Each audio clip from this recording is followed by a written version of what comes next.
అంటే మీరు ఏమనుకుంటారు మళ్ళీ ఎవరు చేద్దాం అనుకుంటారు? టీఆర్ఎస్ పార్టీ అంటే ఏం చేసింది మీకు?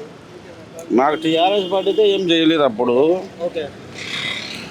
రేవంత్ రెడ్డి వచ్చినాక కొంచెం ఫ్రీ కరెంట్ బిల్ వచ్చింది. ఒకటి మళ్ళా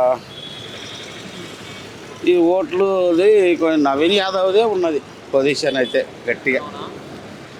ఎందుకంటే ఆయననే బాగా తిరుగుతున్నాడు కాబట్టి యూత్ కదా, యూత్ అంతా అక్కడే ఉంటుంది చాలా. యువకులు ఎక్కువనే జూబ్లీహిల్స్. అంటే యువత మీరు అన్నట్టు యువ ఓటర్లు కాంగ్రెస్ పార్టీ కోరుకుంటారా లేకపోతే బీఆర్ఎస్ పార్టీ మళ్ళీ ఎట్లా అంటే ఎట్లా ఉంది అన్నట్టు? అంటే ఆయన ఉన్నప్పుడు అది అలాగ ఉంటుండే కానీ ఆయన లేడు కాబట్టి కొంచెం ప్రాబ్లమే. సరే, మరి ఆయన 3 సార్లు ఉన్నాడు కదా ఎమ్మెల్యేగా, మీరు చూస్తుంటారు చాలా సార్లు. అంటే పనులు ఏం చేసినట్టు ఏం చెప్తారు మీరు? పనులు అంటే ఇక ఏం పెద్దగా మాకు రైమందర్ ఏరియా అయితే ఏం చేయలేదు పెద్దగా. ఏమున్నాయి పనులు చేయాల్సినవి మీకు చెప్పండి. డ్రైనేజీలు అట్లనే ఉన్నాయి, రోడ్లు అట్లనే ఉన్నాయి. ఒక రైమందర్ పోయి చూసి తెలుస్తుంది ఎట్లున్నది ఏం కథ.